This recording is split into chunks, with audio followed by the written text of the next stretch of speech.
પછી ખબર પડી કે સાયરામભાઈ તો 12મી વખત આવે છે, એટલે ચિંતા કરવા જેવું નથી. અને જે રીતનો એમણે પરિચય આપ્યો છે, એક વોટ્સએપ ફોરવર્ડ મને મળ્યું હતું, બધા વિશે ટૂંકમાં પરિચય આપ્યા છે. મારામાં એવું લખ્યું છે, જે પણ વેર હોય, કે યુવાનોમાં પ્રિય અને મહિલા વાચકોમાં અતિ પ્રિય એવા લેખક. એટલે આ વાંચીને મારી પત્નીએ કીધું કે હું પણ આવું છું તારી સાથે. જીવન મને ગમે છે, આવું જ્યારે વિષય મને ખબર પડી ત્યારે મેં એવું નક્કી કર્યું કે એક નાનો એક્સપેરિમેન્ટ કરીએ, કે હું 3 વ્યક્તિઓને પૂછું કે જીવન ગમે છે પહેલાં તો, હા કે ના, અને ગમે છે, જો ગમતું હોય તો એક એવું સબળ કારણ આપો જીવન ગમવાનું. આમ તો વૈજ્ઞાનિક રીતે વાત કરીએ તો જીવન શું કામ ગમવું જોઈએ એની હું વાત કરું કે કેમ ગમવું જોઈએ જીવન. કારણ કે 2 કરોડમાંથી 1 શુક્રાણુ 15 થી 20 મિલિયન સ્પર્મ્સમાંથી 1 સ્પર્મ ઓવમને ફર્ટિલાઇઝ કરે છે, અને એ એમ્બ્રિયો જ્યારે મોટો થાય છે એ આપણો જન્મ થાય છે. એટલે 2 કરોડમાંથી 1 શુક્રાણુની જે પસંદગી થઈ એ આપણે છીએ. કેટલા સ્પેશિયલ હશું. અને તમે ગૂગલ પર સર્ચ કરજો કે પ્રોબેબિલિટી ઓફ અવર એક્ઝિસ્ટન્સ, આપણા અસ્તિત્વની સંભાવના કેટલી. કારણ કે આ તો મમ્મી પપ્પાની સંભાવના થઈ, પછી દાદાની જોઈએ, પરદાદાની જોઈએ, એટલે કેટલા બધા સ્પર્મ થયા હશે ત્યારે આપણે આવ્યા છું ને. તો એ પ્રમાણે આપણા અસ્તિત્વની સંભાવના 1 in 10⁻26,85,000 છે. એટલે કે એકની પાછળ 26,85,000 મીંડા. એટલે ઇન્ફોગ્રાફિક્સ પ્રમાણે આપણા અસ્તિત્વની સંભાવના 0 છે, પ્રેક્ટિકલી 0. એટલે આ પૃથ્વી પર શ્વાસ લઈ રહેલો દરેક જણ એક ચમત્કારથી સહેજ પણ ઓછો નથી. We are the textbook definition of a miracle. અને છતાં સાંઈરામભાઈ નવાઈ લાગે છે કેટલાકને જોઈને કે 2 કરોડમાંથી આ જ શુક્રાણુ છે જે પસંદગી પામ્યો હતો.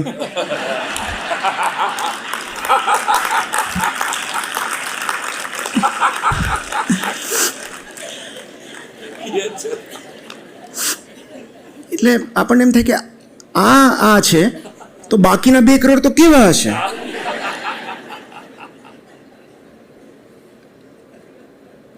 એટલે જીવન જીવવાના 2 રસ્તા છે, 2 દ્રષ્ટિકોણ છે. એક એવું માનીને ચાલો કે કશું જ ચમત્કાર નથી, એને તમે નિહિલિસ્ટ કહો, એથિસ્ટ કહો, નાસ્તિક કહો, કે કશું જ ચમત્કાર નથી.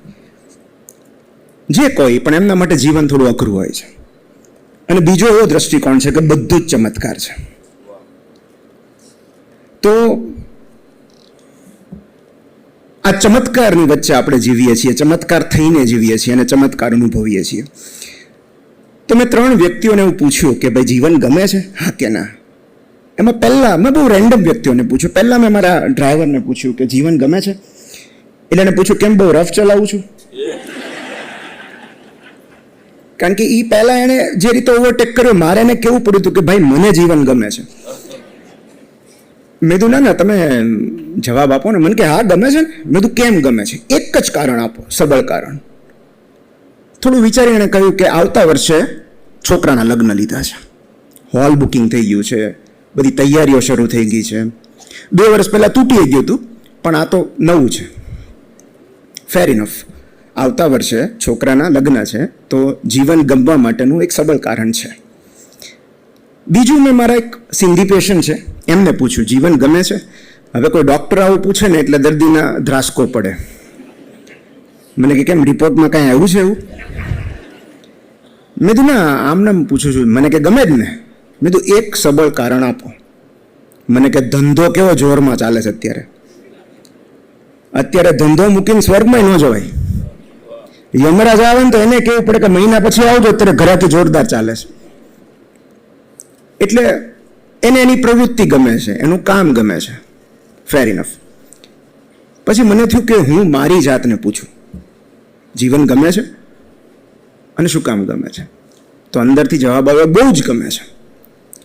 અને મેં અરીસામાં જોઈને કહ્યું કે નિમિત્ત, તારી પાસે એક સબળ કારણ જો હોય જીવન ગમવાનું તો એ કયું હશે? મેં આંખ બંધ કરી અને મારી સામે મારી દીકરીનો ચહેરો આવ્યો.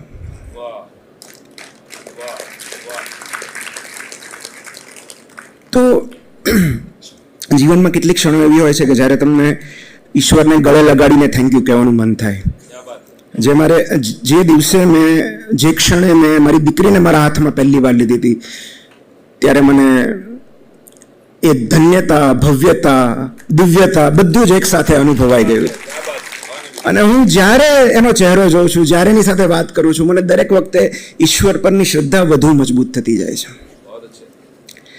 તો મને એવું સમજાયું છે કે જીવન ગમવાના 3 સ્તંભ છે: something to do, someone two love and something to hope four.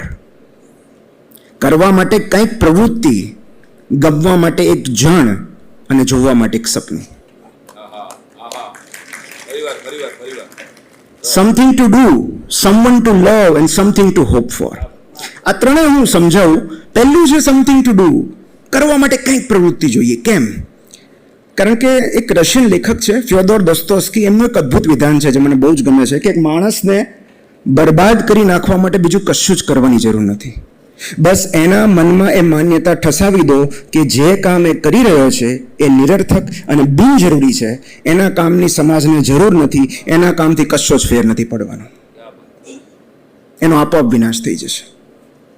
તો જ્યારે આપણે કોઈ અર્થસભર, વ્યક્તિ ઉપયોગી કે સમાજ ઉપયોગી પ્રવૃત્તિથી અળગા થઈ જઈએ છીએ, આપણે જીવનમાં રસ ગુમાવી દઈએ છીએ. એક બહુ સરસ પુસ્તક છે ડિપ્રેશન ઉપર, લોસ્ટ કનેક્શન, જોહાન હેરીનું, જેમાં એમણે 9 પરિબળોની ચર્ચા કરી છે જે પરિબળો સાથે સંપર્ક તૂટવાથી આપણે ઉદાસીમાં સરી પડીએ છીએ. અને આમાં પહેલું પરિબળ છે ડિસ્કનેક્શન વિથ મિનિંગફુલ વર્ક. કોઈ પણ અર્થસભર પ્રવૃત્તિ, કોઈ પણ કામ. તો અને આ કોઈ બહુ મોટું ટ્રાન્ઝેક્શન હોય, કોઈ મોટું કામ હોય એવું જરૂરી નથી. હું મારી મમ્મીનું ઉદાહરણ આપું કે એ એવી જગ્યાએ પેલી સીડી પર ચડીને બાવાઝાડા પાડતી હોય છે, સફાઈ કરતી હોય છે. મને એમ થાય છે કે આ ક્યાં જરૂરી છે, પણ એના માટે જરૂરી કામ છે. એને એવું લાગે છે કે આ કામ મારા માટે જરૂરી છે. તો જે કામથી તમને એવું લાગે છે કે કંઈક બદલાવ આવે છે, કંઈક પરિવર્તન આવે છે, એ સમાજમાં હોય, કુટુંબમાં હોય, વ્યક્તિમાં હોય કે જાતમાં હોય, એ દરેક કામ આપણા માટે અર્થસભર છે. એ કોઈ પણ કામ હોઈ શકે. તો પહેલું છે સમથિંગ ટુ ડુ. એક સુખી અને સંતોષકારક જીવન માટે એ માન્યતા બહુ જરૂરી છે કે હું જે કામ કરી રહ્યો છું એ મહત્વનું છે. લેખક વિલિયમ જોન્સનો એક બહુ સરસ કોટ છે, act as if what you do max a difference because it does. તમે જે કામ કરો છો એનાથી કંઈક બદલાઈ રહ્યું છે એવી માન્યતા સાથે કામ કરજો, કારણ કે એ વાસ્તવિકતા છે. બીજું છે સમવન ટુ લવ. તો એક અમેરિકન કવિ છે, સુભાષભાઈએ સરસ કવિતાની વાત કરી, રેમન્ડ કાર્વર કરીને.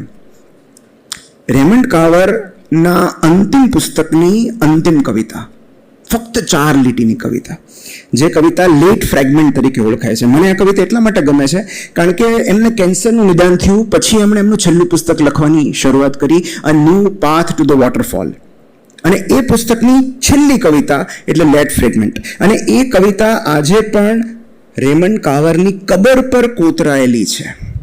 4 જ લાઈનમાં એમણે જીવનની ફિલોસોફી આપી છે અને એ કવિતા પ્રશ્નોત્તરીના ફોર્મમાં છે. એટલે પહેલી લાઈનમાં એ પ્રશ્ન પૂછે છે અને પોતે જ એનો જવાબ આપે છે.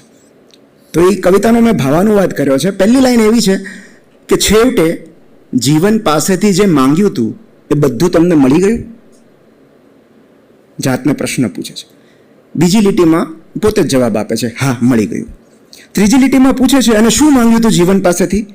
અને ચોથી લીટીમાં જવાબ આપે છે, આ પૃથ્વી પર સ્વના પ્રિય બનવાની અને અન્યના પ્રિય હોવાની અનુભૂતિ. ડિઝાયર ટુ બી લવ્ડ. અને આખા જગતના નહીં, કોઈ એક વ્યક્તિના. આ પૃથ્વી પર રહેલા કરોડો અબજો જીવોમાંથી કોઈ એકને આપણી જરૂર છે, એ અનુભૂતિ જ આ ભવસાગર ઓળંગવા માટે પર્યાપ્ત છે. જો જીવતરને 4 અક્ષરમાં સમેટી લેવાનું હોય તો એનું નામ હું પ્રિયજન રાખીશ.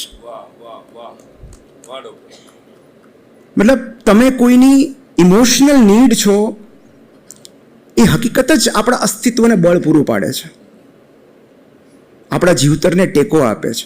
કોઈ એકને, અને જરૂરી નથી કે એ કોઈ મનુષ્ય હોય, એક વૃક્ષ હોઈ શકે, એક બિલાડી હોઈ શકે, એક ગલુડિયું ઘરમાં પડેલું હોઈ શકે, કોઈ પણ એક સજીવ જેની તમે કાળજી લો છો, જેને તમારી જરૂર છે.